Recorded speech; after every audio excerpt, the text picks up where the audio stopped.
بسم اللہ الرحمن الرحیم۔ السلام علیکم۔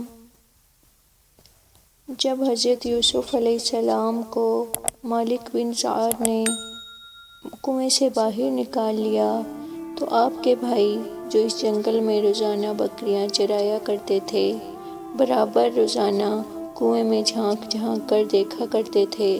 جب ان لوگوں نے آپ کو کنویں میں نہیں دیکھا تو تلاش کرتے ہوئے قافلہ میں پہنچے اور آپ کو دیکھ کر کہنے لگے کہ یہ تو ہمارا بھاگا ہوا غلام ہے جو بالکل ناکارہ اور نافرمان ہے، یہ کسی کام کا نہیں ہے۔ اگر تم لوگ اس کو خریدو تو ہم بہت ہی سستا تمہارے ہاتھ فروخت کر دیں گے، مگر شرط یہ ہے کہ تم لوگ اس کو یہاں سے اتنی دور لے جا کر فروخت کرنا کہ یہاں تک اس کی خبر نہ پہنچے۔ حضرت یوسف علیہ السلام بھائیوں کے خوف سے خاموش کھڑے رہے اور ایک لفظ بھی نہ بولے۔ پھر ان کے بھائیوں نے ان کو مالک بن زیاد کے ہاتھ صرف 20 درہموں میں فروخت کر دیا۔ مالک بن زیاد ان کو خرید کر مصر کے بازار میں لے گیا اور وہاں عزیز مصر نے ان کو بہت گراں قیمت دے کر خرید لیا اور اپنے شاہی محل میں لے جا کر اپنی ملکہ زلیخا سے کہا، تم اس غلام کو نہایت اعزاز و اکرام کے ساتھ اپنی خدمت میں رکھو۔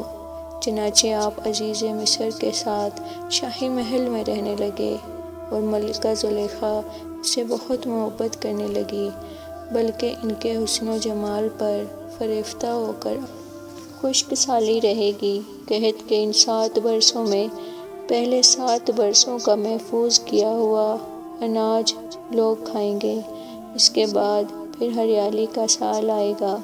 قاصد نے واپس لوٹ کر بادشاہ کے اس خواب کی تعبیر بتائی تو بادشاہ نے حکم دیا کہ حضرت یوسف علیہ السلام کو جیل خانہ سے نکال کر میرے دربار میں لاؤ۔ میں سے بھاگ نکلے تو ملکہ زلیخا نے دوڑ کر پیچھے سے آپ کا پیراہن پکڑ لیا اور آپ کا پیراہن پیچھے سے پھٹ گیا۔ عین اسی وقت عزیز مصر گھر میں داخل ہو گئے اور دونوں کو دیکھ لیا تو زلیخا نے آپ پر تہمت لگا دی۔ عزیز مصر حیران ہو کر کہ ان دونوں میں سے کون سچا ہے، اتفاق سے مکان میں ایک 4 ماہ کا بچہ پالنے میں لیٹا ہوا تھا۔ حضرت یوسف علیہ السلام نے فرمایا کہ آپ اس بچے سے پوچھ لیں۔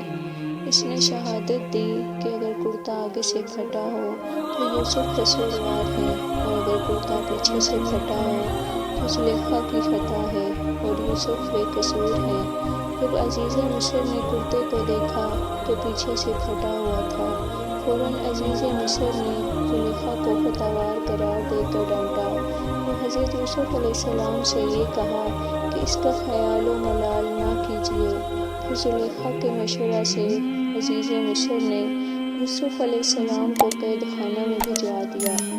اس طرح اچانک حضرت یوسف علیہ السلام عزیز مصر کے شاہی محل سے نکل کر جیل خانہ کی کوٹری میں چلے گئے اور آپ نے جیل میں پہنچ کر یہ کہا کہ اے اللہ، یہ قید خانہ کوٹری مجھ کو اس بلا سے زیادہ محبوب ہے جس کی طرف زلیخا مجھے بلا رہی تھی۔ پھر آپ 7 برس یا 12 برس جیل خانہ میں رہے اور قیدیوں کو توحید اور اعمال صالحہ کی دعوت دیتے رہے۔ یہ عجیب اتفاق ہے کہ جس دن آپ قید خانہ میں داخل ہوئے اسی دن آپ کے ساتھ بادشاہ مصر کے 2 خادم، ایک شراب پلانے والا دوسرا باورچی، دونوں جیل خانہ میں داخل ہوئے اور دونوں نے اپنا ایک ایک خواب حضرت یوسف علیہ السلام سے بیان کیا اور آپ نے ان دونوں کے خوابوں کی تعبیر فرما دی جو 100% صحیح ثابت ہوئی، اس لیے آپ کو نام تعبیر دینے والا مشہور ہو گیا۔ اسی دوران میں مصر کے بادشاہ اعظم ریان بن ولید نے یہ خواب دیکھا کہ 7 فربہ گائیوں کو 7 دبلی گائیاں کھا رہی ہیں اور 7 ہری بالیاں ہیں اور 7 سوکھی بالیاں ہیں۔ بادشاہ اعظم نے اپنے درباریوں سے اس خواب کی تعبیر دریافت کی تو لوگوں نے اس خواب کو خواب پریشان کہہ کر اس کی کوئی تعبیر نہیں بتائی۔ اتنے میں بادشاہ کا ساقی جو قید خانہ سے رہا ہو کر آ گیا تھا، اس نے کہا کہ مجھے اس خواب کی تعبیر معلوم کرنے کے لیے جیل خانہ میں جانے کی اجازت دی جائے۔ چنانچہ یہ بادشاہ کا خادم قید خانہ میں حضرت یوسف علیہ السلام کے پاس گیا اور بادشاہ کا خواب بیان کر کے تعبیر دریافت کی کہ 7 دبلی گائیاں 7 موٹی گائیوں کو کھا رہی ہیں اور 7 ہری بالیاں ہیں اور 7 سوکھی۔